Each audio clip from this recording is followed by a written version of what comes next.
Hi everyone, welcome back to my channel. I'm Mika Mawati.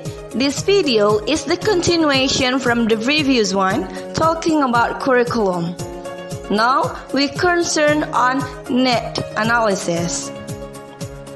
In the process of developing a language curriculum, net analysis takes a big part in setting the result to be achieved by the learners. So, net analysis is normally required before syllabus can be developed for language teaching. First, let's see what experts say about net analysis. According to Nuna 1988, net analysis is defined as a family of procedures for gathering information about learners and about communication tasks. Furthermore, KAI 2008 said that in net analysis, process of collecting and analyzing information about learners is important in order to set goals and contents of the language curriculum based on their needs. So, curriculum developers should gather as much information as possible towards the learner's needs. This procedure used to collect information about the learner's needs we call as net analysis. So what information we collect? Nation and McAllister 2010 said that net analysis examines what learners already know and what they need to know. So this becomes information that we need to collect. Well, in conducting net analysis, Brown 1955 suggests 3 steps of net analysis. First, making basic decisions about net analysis. Second, gathering information. And the third one is using the information. So let's see, making basic decisions about net analysis. Before any net analysis can take place, curriculum planners must make certain fundamental decisions. Who will be involved in the net analysis? According to Brown, there are 4 categories involved in net analysis. First, the target group. Target group is the people whose information will ultimately be gathered. It can be the student in a program, or sometimes the teacher or the administrators. And the second, audiences. Audiences are people who will eventually be required to act upon the analysis. And the third one is net analysts. It is people who are responsible for conducting the net analysis. And the last one, resources group. This is the people that serve as sources of information about the target group. In some contexts, it can be parents, financial sponsor, and then it can be future employers or professor from the students' content courses that may provide valuable information about the target language that student will eventually need to use. Okay, now let's see the next step of analysis. Gathering informations. Richard, Platt and Weber 1985 suggests that a net analysis seeks information on 4 points. The first one is the situation in which a language will be used. It is including who it will be used with. And then the second one, the objective and purposes for which the language is needed. And the third, the type of communication that will be used. It can be in written, spoken, formal or informal.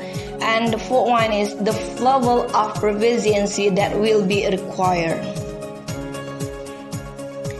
In addition, according to Rosser 1982, In the process of gathering information, different types of questions should be considered. He identified 5 categories of questions. They are problems, priorities, abilities, attitudes, and solutions. Let's see number 1, problems. The purpose of these questions is to identify the problems that are being experienced by the people under assessment in the target group. For example, the questions to the students. What problems have you been having with your English? And then let's see another example, the questions to the language teachers. What do you think the most pressing problem are for you language students? And the second one, priorities. Question of priority investigates which topics, language use, skill, and so on that are considered most important for the target group to learn. So here, for example, in writing, any of the following elements might be considered most important, such as using correct spelling or punctuations, organizing information well, and then others. Naturally, priorities may differ within the program. The next is abilities. Ability questions focus on the student themselves, usually to determine the abilities of the students. And attitudes. Attitudes questions are created to uncover information about participants' feelings and attitude toward elements of the program. For example, the questions, it can be how well they like studying grammar points as opposed to language functions such as seeking information on the telephone. And the last one is solution. It is to perceive problems in terms of what changes might bring about a compromise and the resolution. Well guys, that's about gathering information. Now let's move and take a concern about situation analysis. According to Richard 2001, situation analysis is an analysis of factors in the context of planned or present curriculum project that is made in order to assess their potential impact on the project. So this has a purpose to assess the potential impact on the project. The factors can be from social factors, project factors, and institutional factors. Let's see social factors. We know that the circumstances of foreign language teaching are completely different in various countries. In examining the impact of social factors on language teaching, therefore, the aim is to determine the impact of groups in the community or society at large of the program. The group can be policymakers in the government, employers, the business community, the parents, the citizens, and the students. And the questions to them, for example, what current language teaching policies exist and how are they viewed?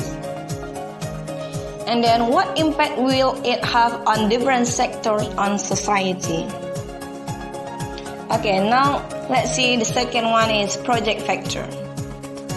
Curriculum projects are typically produced by a team of people, right? So the project are completed under different constraints of time, resources, and personnel. Every variables can have a significant impact on the project.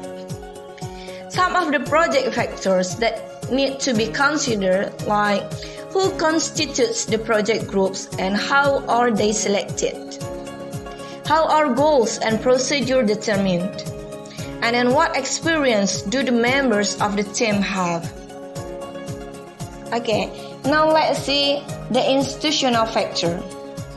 We know that institutional have their own decision making. Different type of institution create their own decision making. So the question related to institutional factor like what leadership is available within the school to support change and to help teachers cope with this change. And then what are the school physical resources including classroom facilities, media and other technology resources and library resources. Okay, now let's see the teacher factors. The teacher are a key factor in the successful implementation of curriculum changes. So the teacher is someone who will implement the curriculum. The question here can be how proficient are they in English?